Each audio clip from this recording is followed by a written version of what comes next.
Hello students, today we will know about the second chapter of microeconomics, consumer equilibrium. What is consumer equilibrium?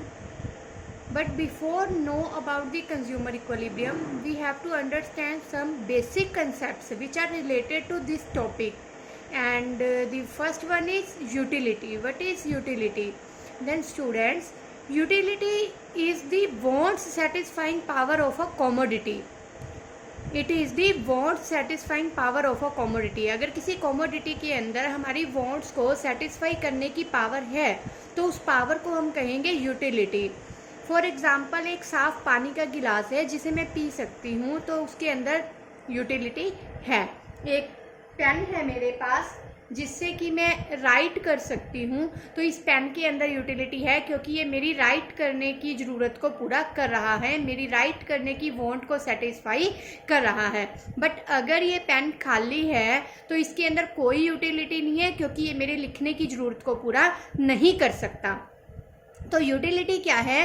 किसी भी commodity की वो power जो हमारी wants को सेटिस्फाई करती है. It is the wants satisfying power of a commodity which is called utility, जिसे कि यूटिलिटी बोला जाता है. किसी भी चीज़, किसी भी वस्तु, किसी भी कमोडिटी की वो पावर जो हमारी वॉन्ट्स को, हमारी ज़रूरतों को सेटिस्फाई करती है, उस पावर को यूटिलिटी कहा जाता है. नेक्स्ट है स्टूडेंट्स, यूटिलिटी. हम यूटिलिटी टू टाइप्स की स्टडी करेंगे हम इस टॉपिक में, total utility and marginal utility. What is total utility? Total utility is the sum of utility. It is the sum of utility derived from consumption of all the units of a commodity. ये किसी भी commodity की सभी unit से मिलने वाली utility का जोड़ है. It is the sum of utility. It is the sum of utility derived from consumption of all the units of a commodity. कोई भी कमोडिटी लगा लीजिए, चाहे आप यहाँ पे आइसक्रीम ले रहे हैं, ठीक है. तो किसी भी कमोडिटी की सभी यूनिट्स को कंज्यूम करने से जो टोटल यूटिलिटी हमें मिलती है उसे हम बोलते हैं total utility. It is the sum of the utility. ये यूटिलिटी का जोड़ है, टाइप जो हमें मिलती है from consumption of all the units of a commodity. एक कमोडिटी की सभी यूनिट्स को कंज्यूम करने से. Now what is marginal utility? Then students, it is the change of total utility when an additional unit of a commodity consumed by the consumer. देखिए, जब consumer किसी commodity की एक एडिशनल यूनिट को consume करता है तो टोटल यूटिलिटी में जो चेंज आता है उसे हम मार्जिनल यूटिलिटी बोलते हैं. तो इसको एक एग्जांपल से अंडरस्टैंड करेंगे. मान लीजिए कि मैंने 3 आइसक्रीम खाई, ठीक है. तो 3 आइसक्रीम को कंज्यूम करने से कितनी यूटिलिटी मिली? 18. अब जब मैंने 4th आइसक्रीम को कंज्यूम किया तो टोटल यूटिलिटी जो है, वो आइसक्रीम की टोटल यूटिलिटी जो है वो 18 से इंक्रीज होकर कितनी हो गई? 20. तो टोटल यूटिलिटी में कितने का चेंज आया? 2 का, ठीक है. When I consume an additional unit of ice cream, जैसे ही मैंने आइसक्रीम की एक एडिशनल यूनिट को कंज्यूम किया, the total utility will change. Total utility change हो जाती है. तो कितना चेंज आया? 2 यूटिलिटीज का चेंज आया, ठीक है. तो ये 2 हमारी क्या होगी? Marginal utility. It is the change in total utility. It is change in total utility when an additional unit of a commodity consumed by the consumer. जो कंज्यूमर के थ्रू जब एक एडिशनल यूनिट को कंज्यूम किया जाता है तो total utility में जो चेंज आता है उसे मार्जिनल यूटिलिटी बोला जाता है. स्टूडेंट्स, ये कोई ज़रूरी नहीं है कि मार्जिनल यूटिलिटी हमेशा पॉजिटिव ही हो.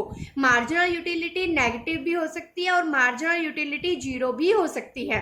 तो हम इसे एक और एग्जांपल से अंडरस्टैंड करेंगे कि ये 0 कब होती है और ये नेगेटिव में कब जाती है. देखिए स्टूडेंट्स, मान लीजिए कि हमने 3 आइसक्रीम खाई और 18 यूटिलिटी हमें मिली. अब क्या है कि हम फुल सेटिस्फाई हो गए, ठीक है, मेरा पेट पूरी तरह से भर गया, मेरी और खाने की इच्छा नहीं है। लेकिन क्या है कि आइसक्रीम वाले ने कहा कि मैडम 3 के साथ मैं एक फ्री देता हूँ तो आप ले लीजिए, ठीक है। तो फ्री की आ रही थी तो मैंने कहा ठीक है दे दीजिए। तो उसने जब मुझे एक 4th आइसक्रीम और दी तो मुझे फिर कोई एक्स्ट्रा यूटिलिटी नहीं मिलेगी, क्योंकि मैं पूरी तरह से सेटिस्फाई हो चुकी थी, ठीक है। तो इसीलिए मेरी टोटल यूटिलिटी जो है उसमें कोई इंक्रीजिंग नहीं हुई। टोटल यूटिलिटी पहले भी 18 थी जब मैंने 3 यूनिट कंज्यूम की थी, अब जब मैंने 4th यूनिट कंज्यूम की क्योंकि मैं फुल सेटिस्फैक्शन लेवल पे थी, ठीक है, तो टोटल यूटिलिटी में कोई चेंज नहीं आया, इसलिए मार्जिनल यूटिलिटी क्या हुई, 0। ओके, उसके बाद मान लीजिए कि मैंने 3 आइसक्रीम जब खाई तो मैं फुली सेटिस्फाई थी। अब उसने मुझे जब एक 4th दी तो मैंने फ्री के लालच में एक 4th आइसक्रीम और ले ली, ठीक है, लेकिन वो मुझे डाइजेस्ट नहीं हुई, ठीक है। उसकी वजह से टोटल यूटिलिटी जो है वो 18 से कम होकर 16 हो गई। मान लीजिए मेरा पेट खराब हो गया या मुझे सर्दी लग गई या मुझे वॉमिट शुरू हो गई, तो जो टोटल यूटिलिटी है वो 18 से कम होकर क्या हो गई, 16 हो गई। तो टोटल यूटिलिटी में कितने का चेंज आया, -2 का। तो मार्जिनल यूटिलिटी जो है वो कितनी हो जाएगी, -2। तो स्टूडेंट्स मार्जिनल यूटिलिटी जो है वो 0 भी हो सकती है, मार्जिनल यूटिलिटी जो है वो नेगेटिव भी हो सकती है, ठीक है। तो हम मार्जिनल यूटिलिटी को कैसे कैलकुलेट करते हैं, मार्जिनल यूटिलिटी को कैलकुलेट करने के हमारे पास 2 फॉर्मूले हैं। फर्स्ट फॉर्मूला है marginal utility is equal to total utility of n minus total utility of n minus 1। देखिए स्टूडेंट्स, जिस यूनिट की मार्जिनल यूटिलिटी आपको फाइंड आउट करनी है वो हमारी n यूनिट होगी, और उससे प्रीवियस यूनिट जो होगी वो n-1 यूनिट होगी। ओके, जिस यूनिट की आपको मार्जिनल यूटिलिटी फाइंड करनी है वो n होगी, और उससे पहले वाली जो यूनिट है वो होगी n-1, ठीक है। तो टोटल यूटिलिटी ऑफ n में से हम total utility of n-1 minus कर देंगे तो क्या निकल जाएगी, मार्जिनल यूटिलिटी। देखिए जैसे कि यहाँ पर मुझे 4th यूनिट की मार्जिनल यूटिलिटी फाइंड करनी है, ठीक है। तो क्या करेंगे, 4th यूनिट की टोटल यूटिलिटी यानी कि total utility of n minus 3rd unit की टोटल यूटिलिटी यानी कि टोटल यूटिलिटी ऑफ n-1 यानी कि 18। ओके, तो 20 माइनस 18 इट मीन्स की 2। टोटल यूटिलिटी ऑफ n यानी कि 4th यूनिट की टोटल यूटिलिटी ऑफ n-1 यानी कि 3rd यूनिट की टोटल यूटिलिटी, ठीक है, और माइनस करेंगे तो क्या हुआ, 2 हमारी जो है मार्जिनल यूटिलिटी आ गई। हमारे पास मार्जिनल यूटिलिटी को फाइंड आउट करने का एक और मेथड है, वो है change in total utility by change in quantity. देखिए यहाँ पर टोटल यूटिलिटी में कितने का चेंज आया, जब हम 3 यूनिट से 4th यूनिट्स पर आए तो टोटल यूटिलिटी में कितने का चेंज आया, 18 से कम होकर 16 हो गई। तो टोटल यूटिलिटी में कितने का चेंज आया, -2 का। और क्वांटिटी में कितने का चेंज आया, हम 3 यूनिट से 4th यूनिट पर आए थे तो 1 का चेंज आया था, ठीक है। तो -2/1 इज इक्वल टू -2। स्टूडेंट्स हम इस तरीके से भी मार्जिनल यूटिलिटी को फाइंड आउट कर सकते हैं। तो ये हमारा था total utility and marginal utility and utility. अब हमें करना है law of diminishing marginal utility. Law of diminishing marginal utility समझने से पहले मैं आपको एक चीज और बताना चाहूंगी students, what is the relation in between total utility and marginal utility. Total utility और मार्जिनल यूटिलिटी में क्या चेंज है, क्या रिलेशन है। तो इसको अंडरस्टैंड करने के लिए हम एक टेबल ले रहे हैं। यहाँ टेबल में मैंने ली है यूनिट्स ऑफ कंज्यूम्ड। कोई भी कमोडिटी ले लीजिए, मान लीजिए हमने आइसक्रीम ली है, आइसक्रीम की जो भी यूनिट्स हमने कंज्यूम की हैं ये उसकी यूनिट्स हैं। तो जब मैंने पहली आइसक्रीम कंज्यूम की तो मुझे कितनी यूटिलिटी मिली, 8।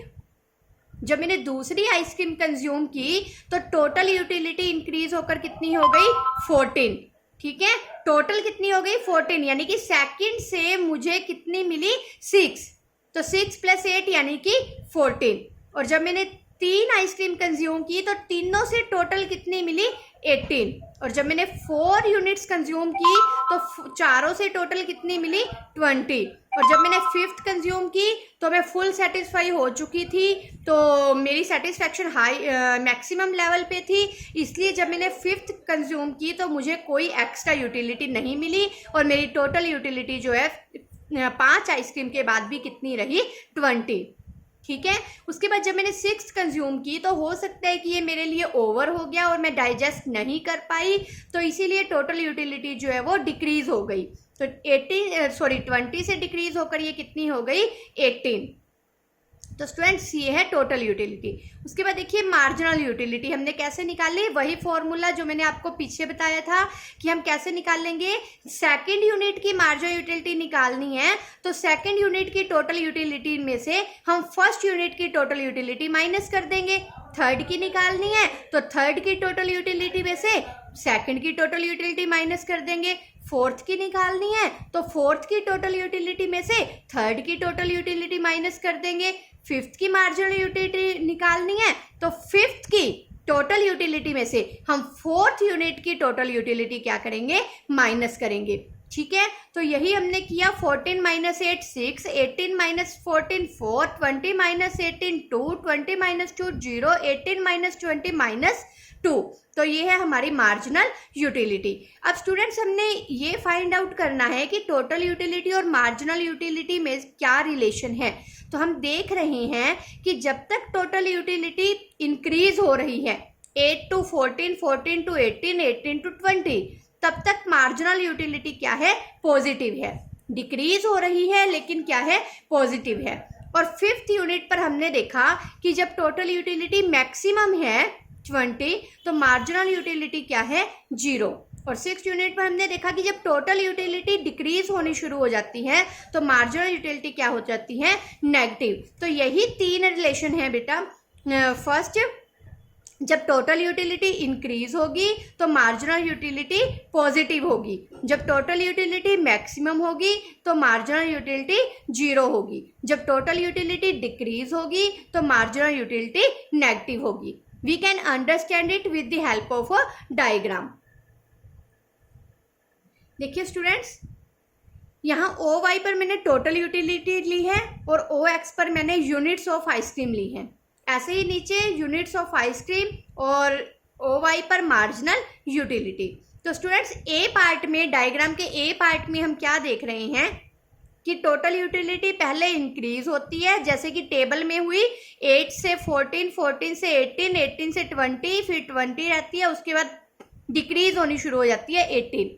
ठीक है, तो ये है हमारा टोटल यूटिलिटी कर्व, जिसके अकॉर्डिंग टोटल यूटिलिटी पहले इंक्रीज हुई, फिर मैक्सिमम हुई, उसके बाद डिक्रीज होनी शुरू हो गई। नीचे यहाँ स्टूडेंट्स नीचे जो है ये है मार्जिनल यूटिलिटी कर्व, जो कि कॉन्टिन्यूसली डिक्रीज हो रही है। जैसे कि सेकंड यूनिट से स्टार्ट हुई 6, फिर 4, फिर 2, फिर 0, फिर -2। ठीक है, now we have to find out the relation in between total utility and marginal utility. Then we can explain the relation with 3 points, and our first point is that when total utility increase, marginal utility will be positive. जब total utility increase होगी तो marginal utility क्या होगी, positive. And in second point we can write that if total utility is maximum then marginal utility is 0। जब total utility maximum होती है तो marginal utility क्या होती है, 0। व्हेन टोटल यूटिलिटी डिक्लाइन, जब टोटल यूटिलिटी कम होनी शुरू हो जाती है, डिक्रीज होनी शुरू हो जाती है, then marginal utility will be negative. तो मार्जिनल यूटिलिटी क्या हो जाएगी, नेगेटिव। सेम जैसे कि हमने टेबल में देखा। ठीक है, तो ये था students relation between total utility and marginal utility. अब नेक्स्ट जो हमारा टॉपिक है वो है law of diminishing marginal utility. तो students law of diminishing marginal utility हम नेक्स्ट वीडियो में देखेंगे। Goodbye students, and do it very well, and if there is any problem then you can ask me without any hesitation. Okay, good luck.